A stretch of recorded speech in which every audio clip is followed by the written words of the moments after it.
सर्दियों का मौसम है और कई वक्त से हम अपने स्वेटर जैकेट रजाइयाँ निकाल कर बैठे हैं, लेकिन अब तक बहुत ज़्यादा उसका इस्तेमाल करने की नौबत नहीं आई है। दिसंबर पूरा हो गया, जनवरी महीना शुरू हो गया है, लेकिन गुजरात में ज़्यादा ठंड नहीं पड़ रही है। लेकिन अब आने वाले कुछ दिन, वैसे शुरुआत भी हो गई है। आज सुबह ही आपने देखा होगा वडोदरा शहर में काफ़ी देर से सूरज निकला था, तो अब वडोदरा के साथ साथ पूरे गुजरात में ठंड बढ़ सकती है। और इसलिए मैं वडोदरा शहर के जाने माने खगोलवेद दिव्यदर्शन पुरोहित से मिलने पहुंची हूं और उन्हीं से जानेंगे कि आने वाले दिनों में ठंडी का क्या माहौल वडोदरा में रहेगा। सर, सर्दियों का मौसम है लेकिन बहुत लेट, ये वक्त ऐसा होता है जब करीबन हम 10, 12, 14 डिग्री पर पहुंच जाते हैं, लेकिन इस बार बहुत कम सर्दियां पड़ रही है। उसकी क्या वजह है और अब क्या सर्दी का माहौल रहेगा? बढ़िया। जो सर्दी आमतौर पर इस समय होनी चाहिए थी वो शीतलहर होनी चाहिए थी और करीबन जैसा आपने बताया 12 डिग्री से 15 डिग्री तक टेम्परेचर गिर जाना चाहिए था। मतलब कभी कभी 9 डिग्री तक भी चला जाता है, हमने देखा है।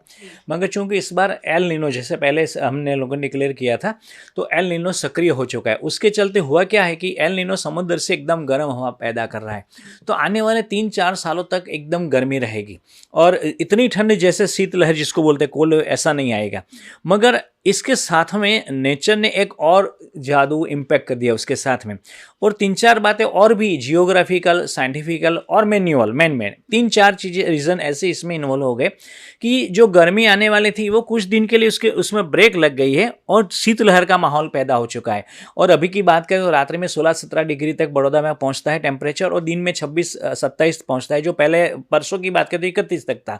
और धुंध, कोहरा जिसको बोलते हैं, वो पॉल्यूशन से क्रिएट होता है और ठंड की वजह से, और पॉल्यूटेड पार्टिकल्स, पर्टिकुलर मेटल जो होते हैं उसकी वजह से, तो पूरे गुजरात पर छाया हुआ है। सुबह में आप देखेंगे 8-9 बजे तक विजिबिलिटी नहीं मिलती है क्लियर।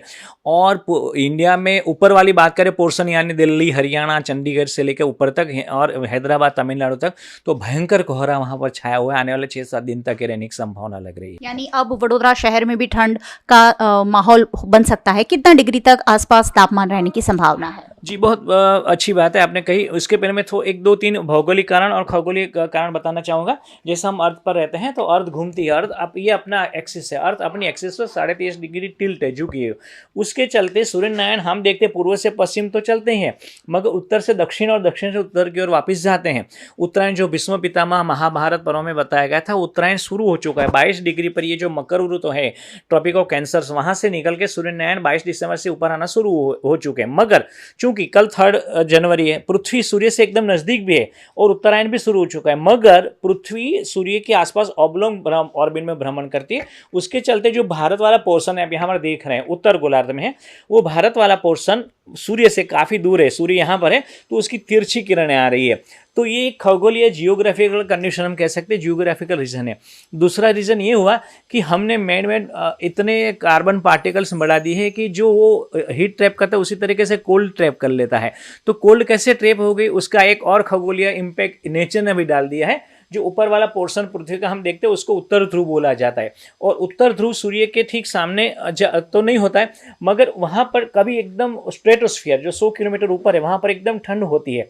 मगर हुआ यूं है, एक सप्ताह पूर्व नासा के सैटेलाइट ने डिटेक्ट किया कि वहां पर भयंकर गर्मी बढ़ गई। उसके चलते यहाँ पर एक बादल सा घूमता है, उसको पोलर वर्टेक्स बोलते हैं या ध्रुवीय भंवर बोल सकते हैं हम आम भाषा में। तो ध्रुवीय भंवर टूट गया, उसके चलते अंदर जो कोल्ड बादल छाए हुए थे, कोल्ड हवाएं उसमें चल रही थी एकदम भयंकर माइनस में, वो नीचे बहना शुरू हो गई। और आपको शायद याद हो वीएनएम के दर्शकों को कि 2018 में लंदन में, यूके में वगैरह में शीतलहर इसके चलते आई थी। तो वो हमने डिक्लेयर किया था गुरुदेव ऑब्जर्वेटरी की ओर से कि आने की संभावना भारत की ओर भी बढ़ेगी। तो हिमालय की हवा, वेस्टर्न डिस्टर्बेंस की हवा और ये पोलर वर्टेक्स की हवा, तीनों मिलकर के हमारे यहाँ आ रही है, और इसके चलते पूरे भारत में ठेठ दक्षिण तक जाने की, शीतलहर जाने की संभावना है।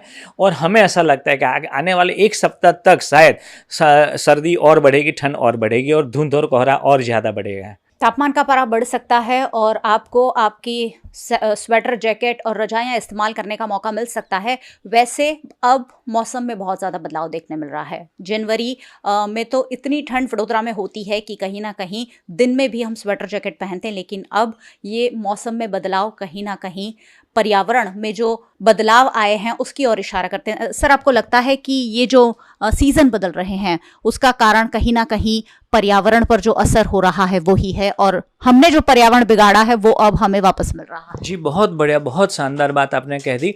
इंसान ने सुख की अंधी दौड़ जो लगाई है, बिना सोचे बिना समझे कि आने वाले सालों में हम क्या करेंगे, आने वाली हमारी पीढ़ी क्या करेंगे, हमने पूरी पृथ्वी को बंजर करके रख दिया। इतने फॉसिल फ्यूल चला दिए, इतना व्हीकल्स चलाते हैं और इतना कागज जला देते हैं और इतने वृक्ष काट दिए हैं, इतना पानी का जल का दुरुपयोग कर दिया है कि पूरे के पूरे वातावरण में एटमॉस्फेयर में जहर भर दिया हमने। पर्टिकुलर मैटर 2.5 10 से लेकर के फाइन सुपर फाइन पार्टिकल्स भर दिए हैं, जिसको प्रदूषण बोलते हैं। इसके साथ में carbon dioxide, carbon monoxide, nitrous oxide, sulphur dioxide जैसे जहरीली परतें भर दी है।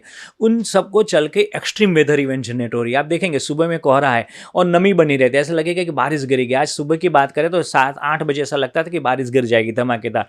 दोपहर में गर्मी गिरी और ऐसा लगा कि फैन चला लेते हैं, और फिर शाम ढलने आई जैसे ठंड शुरू हो गई थी। एक ही दिन में 3-3 सीजन चल रही है, और जब ठंड आती है तो एकदम ठंड, गर्म आती है तो एकदम गर्मी, और मानसून भी 8-6 महीने तक चल जाता है और गर्मी 10 महीने तक चल जाती। ये एक्सट्रीम वेदर इवेंट मानवीय की सुख की अंधी दौड़ के कारण ही हुई है। पिछले दिनों बरसात होने की भी संभावना जताई गई थी। आने वाले कुछ दिनों में बिन मौसम बारिश की कोई संभावना है क्या सर? जी, ऐसा कह सकते हैं कि अगर ये नमी बनी रही और उसको हवा की गति मिल गई और एटमॉस्फेयर का भी अगर प्रेशर उसको मिल गया, मिलीबार प्रेशर 1000 से नीचे अगर चला गया, तो 3 चीज़ें अगर मिल जाती है तो हल्की फुल्की बूंदाबांदी होने की संभावना है। मानसून जैसी बारिश नहीं गिरेगी तो कृषिकारों को परेशान होने की आवश्यकता नहीं है, मगर हल्की बूंदाबांदी होगी, उससे होगा क्या, एटमॉस्फेयर और कोल्ड हो जाएगा, तो हम जैसे फ्रिज में बैठे ऐसा लगेगा। तो ऐसी संभावना है, मगर नहीं भी है, क्योंकि अगर सूर्यनयन ठीक से चल रहे हैं और पोलर वोल्टेक्स की एकदम हवा नहीं चल रही है और वेस्टर्न डिस्टर्बेंस धीरे धीरे खत्म हो रहा है और नमी का उसको प्रेशर नहीं मिल रहा है, एयर प्रेशर नहीं मिल रहा है, तो ये आने की संभावना कम हो जाएगी। तो कुल मिला के बूंदाबांदी हो सकती है, नहीं भी हो सकती है, मगर कुल मिला के बारिश से डरने की आवश्यकता अभी नहीं लग रही है। सर, बहुत बहुत शुक्रिया वीएनएम से बातचीत के लिए। यानी सर्दियां बढ़ने का अनुमान है, लेकिन उतनी ज़्यादा सर्दी इस बार नहीं होने वाली है, और उसका कारण कहीं ना कहीं हम सब है, क्योंकि पर्यावरण में जो बदलाव हो रहे हैं वो कहीं ना कहीं मेन मेड है, और उसी लिए कुदरत का जो साइकिल है उसे भी हमें डिस्टर्ब कर दिया है। सर्दी के मौसम में अब सर्दी नहीं होती है, हर एक ऋतु का अनुभव फिलहाल हम कर रहे हैं। ऐसे में हम सबको थोड़ा बहुत संभल जाने की तो ज़रूरत है ही। फिलहाल हैप्पी विंटर कह के मैं आपसे विदा लेती हूँ। नमस्कार।